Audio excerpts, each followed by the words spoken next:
சளி காய்ச்சலுக்கு சிறந்த மருந்து. உடம்புல நோய் எதிர்ப்பு சக்தி அதிகரிக்கிற ஒரு பருப்புனா அது கொள்ளு பருப்பு தான். கொள்ளு பருப்பை வறுத்து உடைச்சு அந்த கொள்ளு பருப்புல சுவையான கொள்ளு பருப்பு சோறை எங்க பாட்டி செஞ்சு கொடுத்தாங்க. கொள்ளு பருப்பை வச்ச இப்படி செய்ய முடியும்ன்றது எங்க பாட்டி செஞ்சதுக்கு அப்புறம் தான் எனக்கு தெரியும்.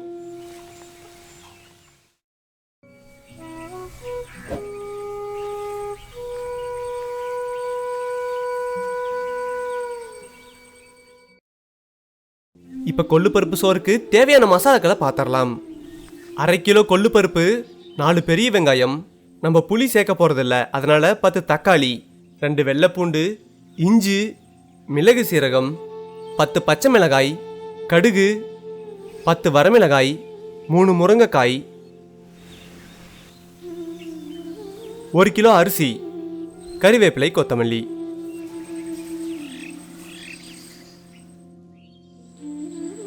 இப்ப கொள்ளு பருப்பை வறுக்க ஆரம்பிச்சிடலாம். 1 கிலோ அரிசிக்கு 1/2 கிலோ கொள்ளு போதுமானது.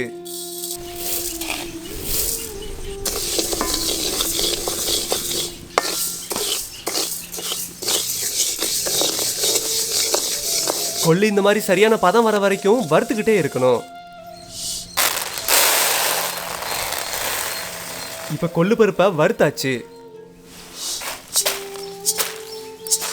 கொஞ்சம் சூடாறுனா பருப்பை உடைக்கிறதுக்கு சுலபமா இருக்கும்.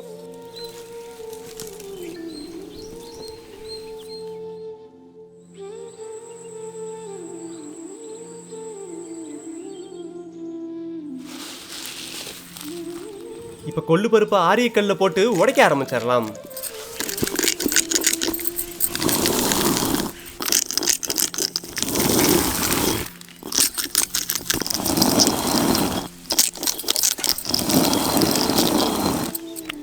கொள்ளு பருப்பு அரையா அருமையா உடைஞ்சிருக்கு.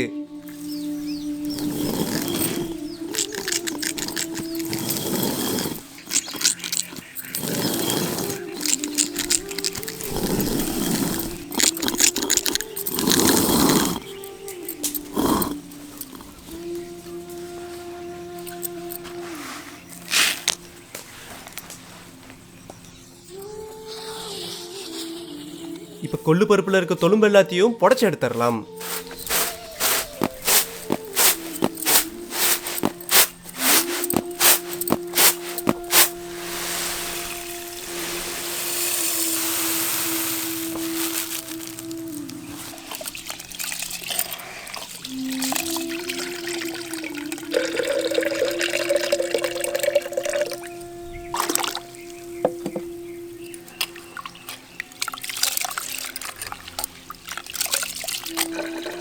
உடைச்சு எடுத்த கொள்ளு பருப்பை தண்ணி ஊற்றி அரிச்சு எடுத்துக்கலாம்.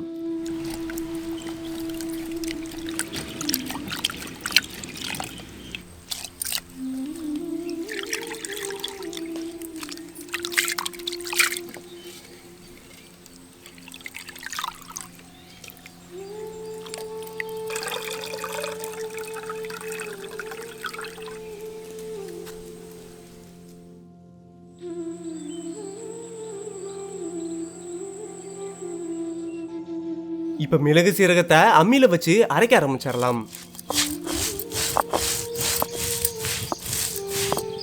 இப்ப அது கூடவே இஞ்சி பூண்டையும் சேர்த்து அரைக்க ஆரம்பிச்சிடலாம்.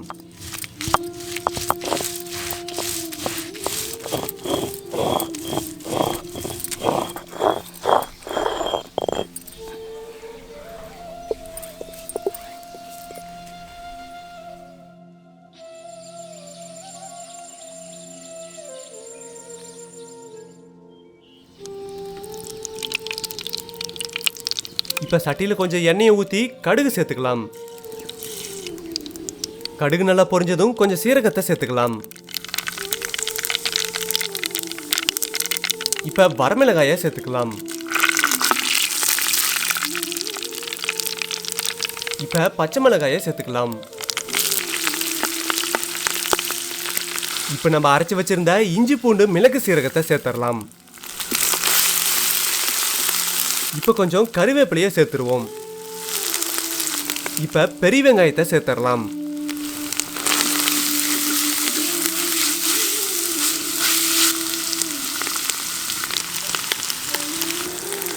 நம்ம சேர்த்துக்கிட்ட பெரிய வெங்காயம் நல்லா வணங்கினதும் தக்காளியே சேர்த்துடலாம்.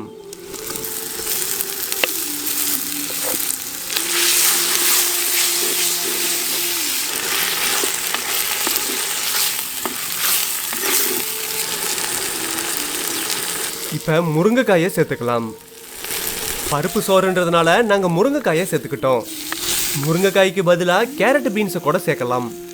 இப்போ கொஞ்சம் கல்லுப்பை சேர்த்துக்கலாம்.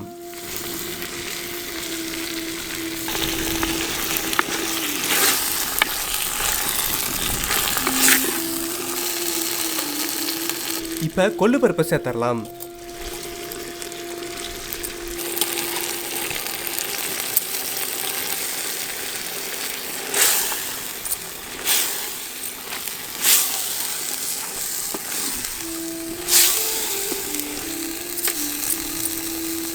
நம்ம அரிசி பருப்பு எடுத்துக்கிட்டதை விட 1 மடங்கு தண்ணி அதிகமாகவே சேர்க்கணும்.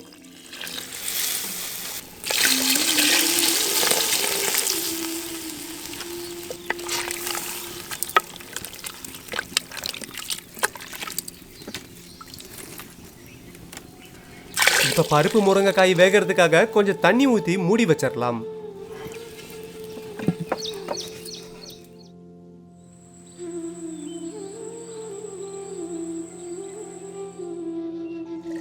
இப்போ நம்ம எடுத்துக்கிட்ட அரிசியில கொஞ்சம் தண்ணி ஊற்றி ஊற வச்சிடலாம்.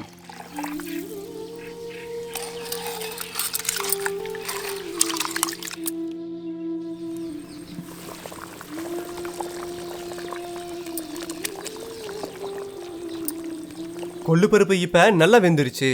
இப்போ நம்ம ஊற வச்சிருந்த அரிசியை சுத்தமாக கழுவி பருப்போட சேர்த்துக்கலாம்.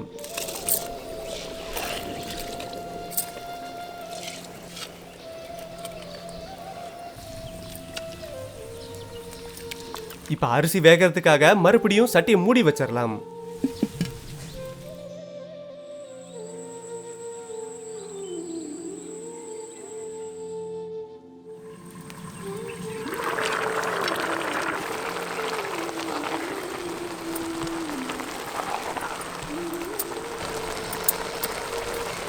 அரிசி இப்போ ஓரளவு வெந்திருக்கும். இப்போ கொஞ்சம் நீர் கோர்த்த பதமாக இருக்கு.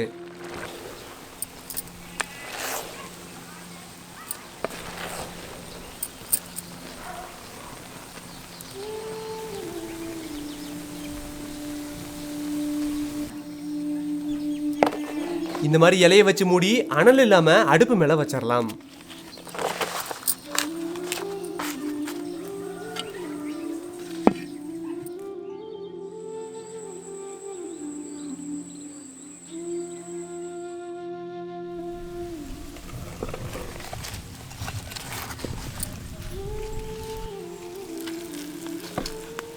கொள்ளு பருப்பு சோறு இப்ப தயாராயிடுச்சு.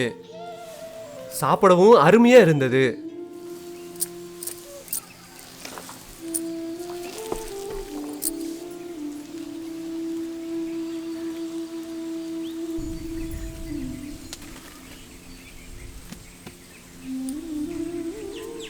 நோய் எதிர்ப்பு சத்து அதிகமா இருக்க கொள்ளு பருப்பை வச்சு இந்த மாதிரி பல வகையான உணவுகளை செய்ய முடியும். அதுலயும் குறிப்பா கொள்ளு பருப்பு ரசமும் ஒன்று.